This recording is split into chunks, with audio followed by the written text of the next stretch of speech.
जो जेन्युइन तरीके से भड़का है देश इजराइल पर वो स्पेन है। स्पेन की गवर्नमेंट बुरी तरह से इजराइल पर भड़क गई है। स्पेन की सोशल राइट मिनिस्टर जो सरकारी हैं स्पेन की, उन्होंने आधिकारिक बयान जारी किया है। आपकी स्क्रीन पर ये वीडियो देख लीजिए। ये एक लंबा चौड़ा बयान है। ये स्पेन की मिनिस्टर हैं। इन्होंने कहा है कि जो इजराइल है वो जानबूझकर कत्लेआम कर रहा है। नाम इनका लोन बलारा है और इन्होंने ज़बरदस्त तरीके से इजराइल को नंगा करते हुए कहा कि ये जो इजराइल कर रहा है ना, ये पूरा प्री प्लान्ड है। इजराइल पूरी प्लानिंग से गाजा के अंदर जेनोसाइड कर रहा है, वॉर क्राइम कर रहा है, अंतर्राष्ट्रीय कानूनों का उल्लंघन कर रहा है और लगातार हर दिन कत्लेआम कर रहा है, फिलिस्तीनियों का सफाया कर रहा है। और इतने वॉर क्राइम नेतन्याहू ने कर दिए हैं कि अब हम नेतन्याहू को इंटरनेशनल क्रिमिनल कोर्ट में घसीटेंगे। दोस्तों, यहां पर एक शैतान पूरी दुनिया की तबाही चाह रहा है। उस शैतान का नाम है नेतन्याहू। खुद मैं आपको कल दिखा चुका हूं, पिछले 6 महीने से खुद इजराइल में यहूदी लोग नेतन्याहू को क्राइम मिनिस्टर बीबी कहकर पुकार रहे हैं और 6 महीने से हर दिन इजराइल में प्रदर्शन नेतन्याहू के खिलाफ हो रहा था। अब दुनिया ये देख रही है कि वो नेतन्याहू किसी के बारे में नहीं सोच रहा है, बस उसे कत्लेआम करना है। उसको अच्छा लगता है कत्लेआम करना, उसको अच्छा लगता है वॉयलेंस। इसलिए आपके सामने अब स्पेन के मिनिस्टर आई हैं दुनिया के सामने और वो कह रही हैं कि अब इंटरनेशनल क्रिमिनल कोर्ट में हम नेतन्याहू को घसीटेंगे। उधर ब्रसल्स में ज़बरदस्त तरीके से ये चौथा दिन है कि वहाँ के अंग्रेज मुसलमान सभी मिलकर फिलिस्तीन के हक के लिए आवाज़ उठा रहे हैं पाबंदी के बावजूद।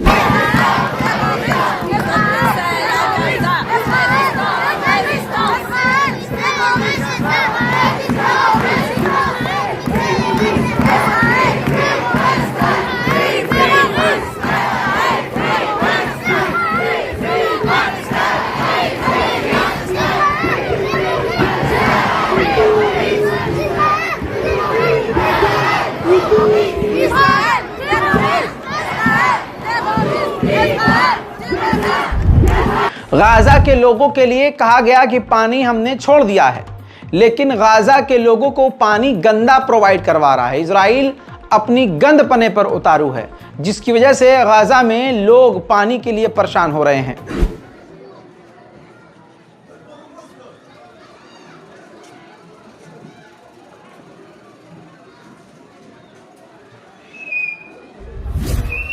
दोस्तों, भारतीय वक्त के मुताबिक आज शाम को 4 बजे के करीब इजराइल ने गाजा पर बड़ी बमबारी की, जिसके बाद हालात बिल्कुल देखने लायक नहीं थे। देखें,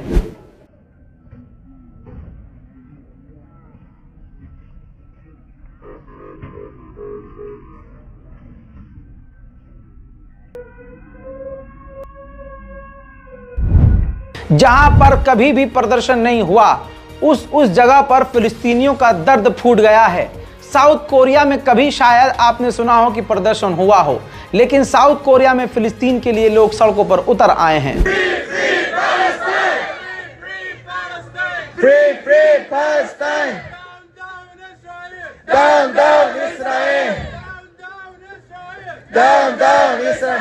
이렇게 한국의 민중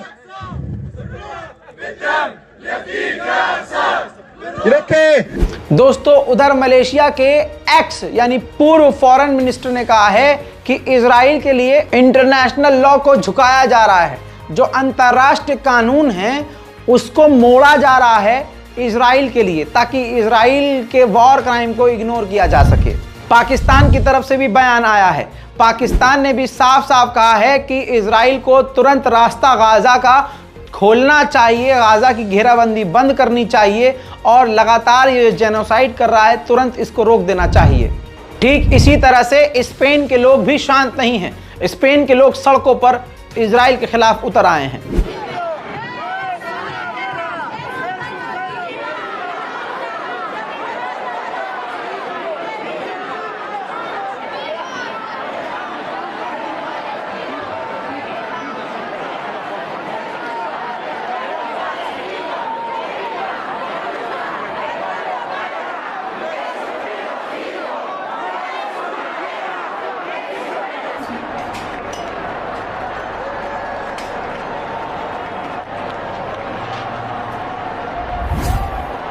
इजराइल पूरी पूरी नस्लें तबाह कर रहा है और फिर वो कहता है कि हमास आतंकी संगठन है। हम फिल्मों में देखते आए हैं कि बदला लेने की चाह में बदला लेने वाला इंसान कितना खूंखार बन जाता है, लेकिन हम जब उसे देखते हैं तो गलत नहीं कहते। क्यों? क्योंकि कहते हैं कि उसके साथ बुरा हुआ तभी तो उसने ऐसा किया। अब यहाँ पर दुनिया का नंगापन और दोगलापन यह है कि हमास भी इसीलिए बना और हमास में वही लोग मौजूद हैं, वही मेंबर हैं जिन्होंने अपने पूरे पूरे परिवार को खोया। अब इस व्यक्ति को देखिए, इस व्यक्ति ने 23 साल पहले अपने एक बच्चे को खोया था और 23 साल बाद एक बार फिर से इजराइल के ही हमले में अपने दूसरे परिवार के सदस्यों को खो दिया। अब अगर ये इंसान हमास संगठन ज्वाइन कर ले या किसी और लड़ाकू संगठन फ्रीडम फाइटर में ज्वाइन हो जाए तो इसको क्या आप आतंकवादी कहेंगे? एक बड़ा सवाल है, क्योंकि भारत ने भी अपनी आज़ादी के लिए बहुत लोगों को खोया, बहुत लोगों ने शहादतें दी, तो क्या उनको आप आतंकवादी कहेंगे? इजराइल का नंगापन यह है, अगर भारत के हिंदू समाज इसको देखकर खुश हो रहे हैं तो याद रखिएगा, इजराइल किसी को कुछ नहीं समझता। अगर इनको लग रहा है कि इजराइल हमको बहुत समझेगा, इजराइल वक्त आने पर तुम्हें भी नहीं छोड़ेगा। इजराइल अपने आगे किसी को कुछ नहीं समझता। अब आप सोचिए, जो यूएन को कुछ नहीं समझ रहा हो, गाजा के अंदर यूएन का जो वेयर हाउस था जहां पर दाना दवाई रखा रहता है, उस वेयर हाउस पर ही हमला करके इजराइल ने उसको उड़ा दिया। देखिए, यूएन का वेयर हाउस गाजा में।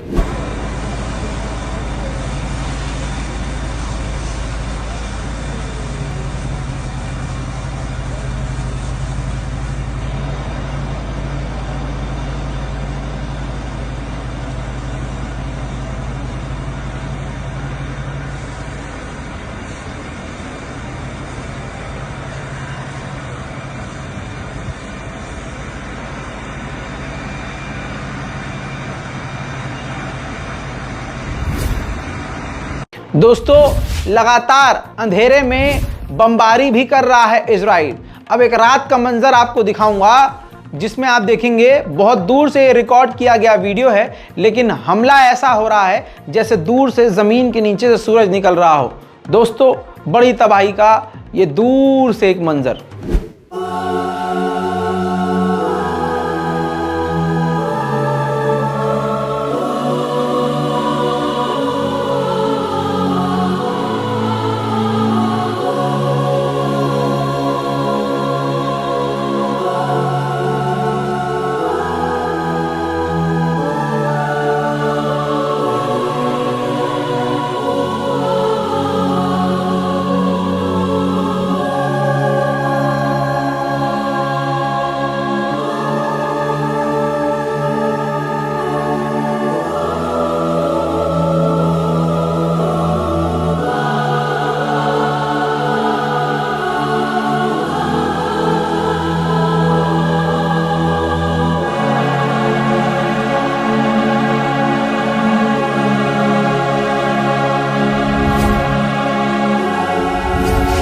वहीं मेरे दोस्तों, ये तस्वीर देखिए, हमले के बाद फायर फाइटर्स वहां पहुंचे थे आग बुझाने के लिए। वो बंदे अभी पहुंचे थे आग बुझाने के लिए, इजराइल ने दोबारा वहीं हमला कर दिया, जिसकी वजह से फायर फाइटर्स घायल हो गए।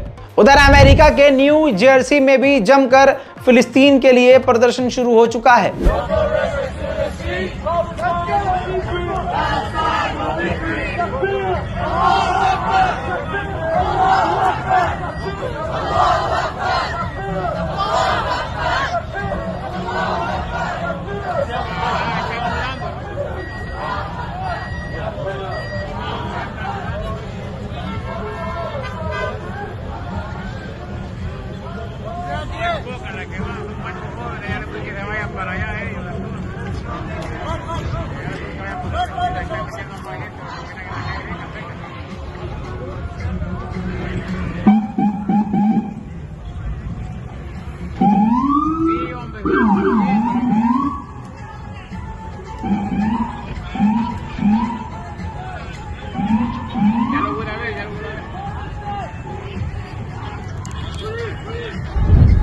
अब मैं ताज़ा तस्वीरों में दिखाना चाहूंगा, ये देखिए, गाजा के बॉर्डर पर और भी ज्यादा टैंकों की तैनाती कर दी गई है इजराइल के द्वारा। अब ये दुनिया खुद कह रही है, अंतर्राष्ट्रीय संगठन खुद कह रहे हैं कि पूरी प्लानिंग के तहत इजराइल ये काम कर रहा है और गाजा पर कब्जा करने की कोशिश कर रहा है। राफा बॉर्डर इजिप्ट से जुड़ा हुआ है गाजा का। तो दोस्तों, राफा बॉर्डर पर फिलिस्तीन और गाजा के हजारों की तादाद में लोग इंतजार में हैं कि कब ये बॉर्डर खुले और हम इजिप्ट अपने परिवार को जिंदा रखने के लिए चले जाएं। देखिए,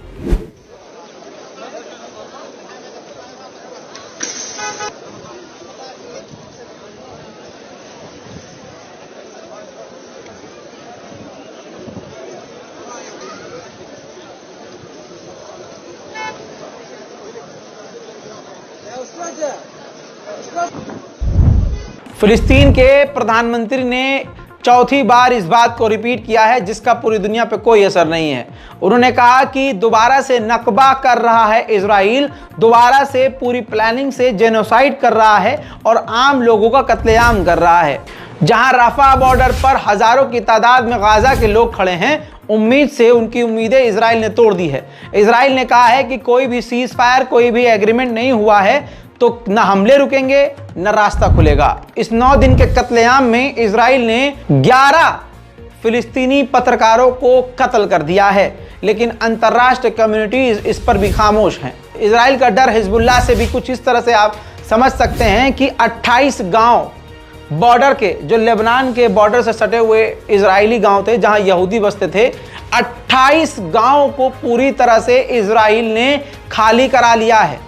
तो ये हिजबुल्लाह का डर ही है और हिजबुल्लाह से अब डर बढ़ रहा है।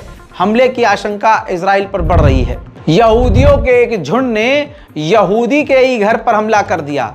आप भारत के अगर हैं तो इस चीज़ को अच्छे से समझ सकते हैं। अगर आप दिल्ली दंगे को देखे हैं, अगर आप उत्तर प्रदेश में किसी हिंदू मुसलमान दंगे को देख चुके हैं, तो आप इस चीज़ को अच्छे से रिलेट कर सकते हैं। यहूदियों के एक बड़े झुंड ने एक ऐसे यहूदी ही घर पर हमला कर दिया जो यहूदी सोशल मीडिया के जरिए लिख रहा था कि इजराइल की सरकार वॉर क्राइम कर रही है और बेगुनाह मुसलमानों को कत्ल कर रही है। ये चीज़ दूसरे यहूदियों को, नेतन्याहू तानाशाह के झुंड को और तानाशाह के अंधभक्तों को पसंद नहीं आई, तो उन्होंने अपने ही साथी यहूदी के घर पर हमला कर दिया। दोस्तों, दिल्ली के जब दंगे हुए थे तो वहाँ जब हम ग्राउंड रिपोर्ट में मौजूद थे, जब हमने पूछा था लोगों से, तो वहाँ के मुसलमानों ने कहा कि हमारे पड़ोस में जो हिंदू भाई रहते हैं, जब इन्होंने हमें बचाने की कोशिश करी तो जो भीड़ आई थी उन्होंने उनको भी कटवा कहना शुरू कर दिया। उनको भी कह दिया कि तुम इनके साथ हो, तुम तो धर्म के खिलाफ हो, तुम हिंदुत्व के खिलाफ हो। ये सब बातें बोलकर उन्होंने उनको भी गाली गलौज करना शुरू कर दिया, तो वो बेचारे पीछे हट गए। तो दोस्तों, आप रिलेट कर पा रहे हैं ना क्या चल रहा है।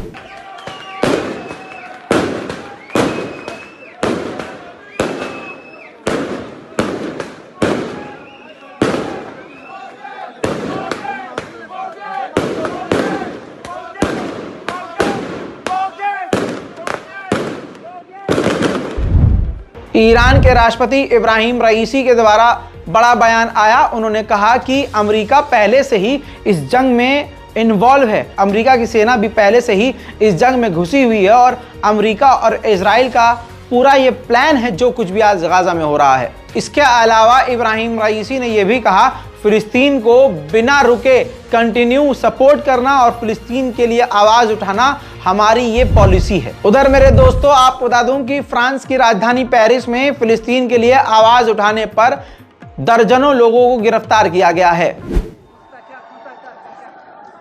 Astounding scenes of arrested protesters in Paris following a nationwide ban on all pro-Palestinian demonstrations in what many are calling discrimination and political repression.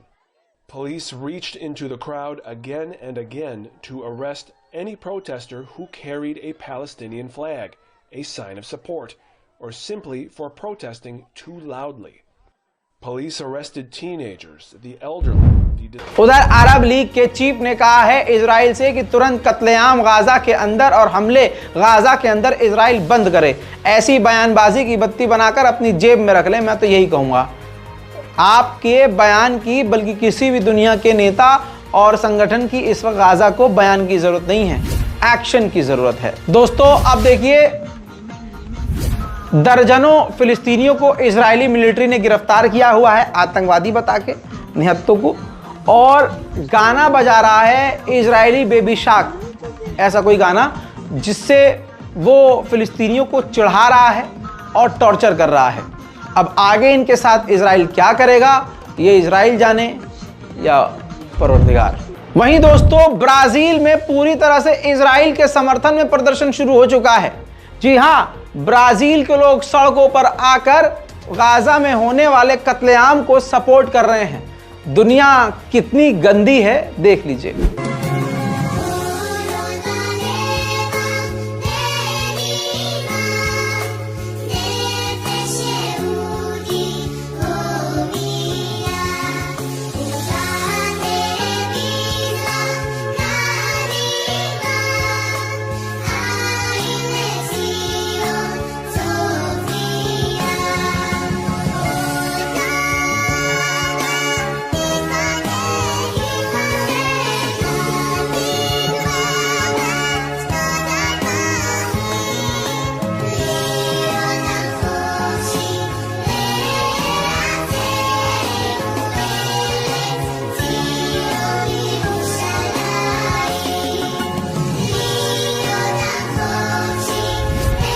दोस्तों हमास ने जो हमला किया था इस जंग की शुरुआत में ही, जहां से जंग शुरू हुई है, उसमें ये जो व्यक्ति है इसके माँ बाप मारे गए इस जंग में।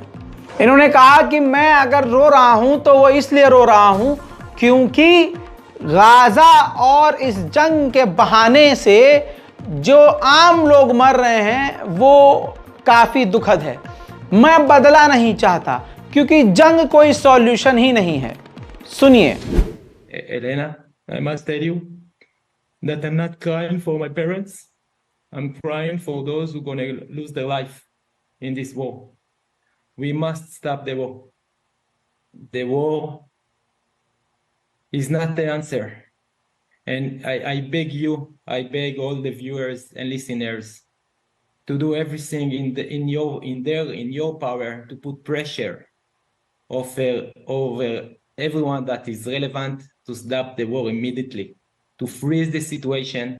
In our family, we are not seeking revenge. America ही इस जंग में इन्वॉल्व है।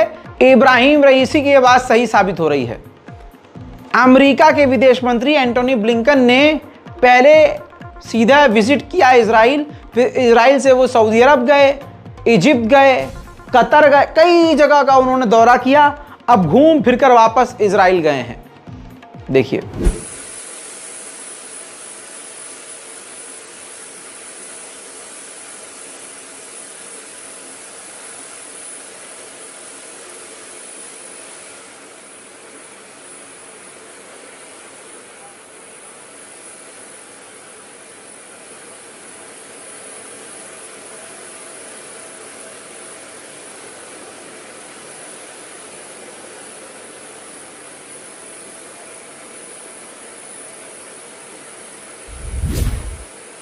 वहीं अरब मीडिया रिपोर्ट की माने तो मोहम्मद बिन सलमान से मिलने के लिए जब बाइडेन के नेता और अमेरिका के विदेश मंत्री ब्लिंकन सऊदी अरब पहुंचे थे और उनकी मीटिंग शाम को थी, लेकिन मोहम्मद बिन सलमान ने उनको जमकर वेट करवाया। इतना वेट करवाया कि वो शाम के बजाय अगले दिन सुबह मिले थे। पूरी रात अमेरिका के विदेश मंत्री को वेट करना पड़ा। अरब का मीडिया इस बात का दावा कर रहा है। दोस्तों गाजा पूरी तरह से मिट चुका है। कोई भी मकान, कोई भी बिल्डिंग अब सेफ नहीं बची है। चारों तरफ लाशें हैं, सन्नाटा है, धुआं धुआं है। ताजा तस्वीर दिखाना चाहूंगा आपको, देख लीजिए।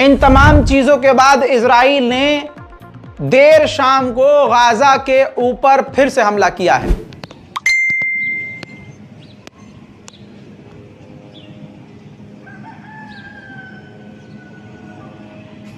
दोस्तों, इस डिटेल्ड रिपोर्ट में फिलहाल के लिए इतना ही। इस रिपोर्ट को अपने घर, खानदान, व्हाट्सएप के खानदान के ग्रुप, दोस्तों के ग्रुप, तमाम मोमिनीन के ग्रुप में शेयर कीजिए, तमाम मुसलमानों तक पहुंचाइए ताकि असल जानकारी हमारे लोगों तक पहुंच सके। जय हिंद।